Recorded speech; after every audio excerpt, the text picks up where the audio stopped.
I go to the knee on belly. One of the first mistakes you're making is you're not doing knee on belly right.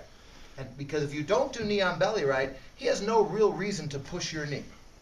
One of the things you need to understand about knee on belly is you're going to kind of drive your chin across his guts, and you're going to put pressure down. I mean, you almost like you want to bounce. You want to make him a little uncomfortable. Some of the black belts that I've trained with, and I do it myself all the time, don't just do knee on belly, do knee in the guts. Do knee like right there on the solar plex. That could be very painful.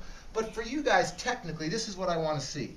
You slide your knee across so that your knee really isn't on his belly as much as your shin is. And see how I'm kind of hooking my foot here against his gi? And now I'm putting pressure here. So first get a good knee on belly. Then you'll get a better arm bar. Now when he pushes my knee, I'm watching the more advanced guys, and they're doing what I'm asking.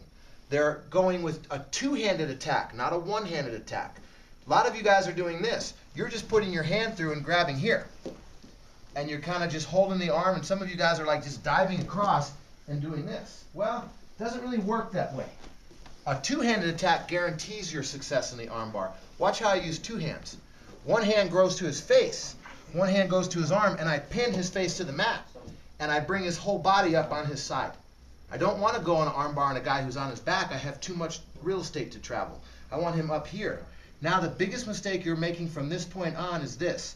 You're all passing your leg and you're doing your arm bars at about 1 o'clock. And I want you to do it at 3 o'clock to 4 o'clock. 3:30 would be perfect for me. So watch, you're doing this. You're sliding over and you're finishing up right here. And you're kind of pulling the arm to this angle. Now, can you make a guy tap from here? Of course you can.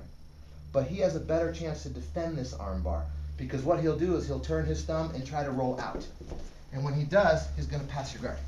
And now you change positions. You just gave him what you just had.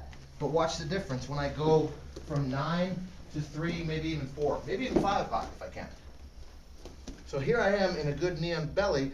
I push, I catch, I bring. Look where my body goes. Look where I'm here. Right now, my shin is in his rib cage. To make this the best armbar I can make, I want to almost hurt him. Not really, but I have to kind of think I want to at least drop my shin on his rib cage and take the air out of his sails. So now, I'm not going to go here and stop. I'm going to put this shin, boom, boom. I'm going to sit hard on his ribs here.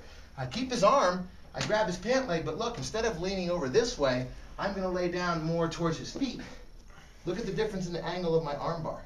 Now it's going to be a lot harder for him to turn his wrist and finish the arm bar. And look, I can control his leg.